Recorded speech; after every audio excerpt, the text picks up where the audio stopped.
అంటే ఖచ్చితంగా మన కూటమి ప్రభుత్వం రావాలి. వచ్చిన వెంటనే ముందుగానే మన మెగా డిఎస్సిని మనం దాని మీదే ఉంటుంది, ముందుకు తీసుకెళ్తాం రాగానే. అలాగే సిపిఎస్ కాంట్రిబ్యూటరీ పెన్షన్ స్కీమ్కి సంబంధించి మాట ఇచ్చి మరి వెనక్కి వెళ్ళిపోయాడు. వారం రోజుల్లో సంతకం పెడతానని చెప్పిన వ్యక్తి ఈ రోజున దాన్ని గాల్లోకి వదిలేశాడు. స్కూల్స్లో పాఠాలు చెప్పి టీచర్లను తీసుకెళ్ళి మనకి యారెక్ షాపుల దగ్గర, సారాయి షాపుల దగ్గర క్యూల్లో సరి చేసే బాధ్యతలు అప్పచెప్పాడు.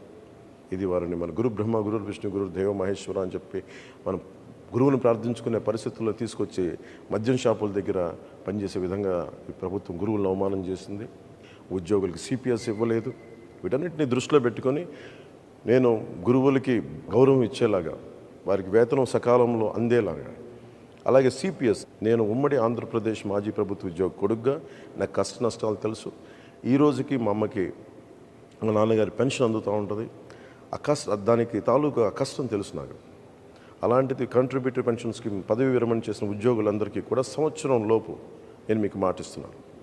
సంవత్సరం లోపు దీనికి పరిష్కారాన్ని కనుక్కొని మీ పదవీ విరమణ మీకు భయపెట్టేది కాదు, మీకు భరోసా ఇచ్చేదిలాగా ఉంటుందని చెప్పి మనస్ఫూర్తిగా నేను మీకు పదవి విరమణ చేయబోతున్న ఉద్యోగులందరికీ నేను తెలియజేసుకుంటా ఉన్నాను. నేను మీకు మాటిస్తున్నాను, సంవత్సరం లోపు దానికి పరిష్కార మార్గాన్ని కనుక్కొని మేము పారిపోం. నేను మీకు మాటిస్తున్నాను, నేను నిలబడతాను.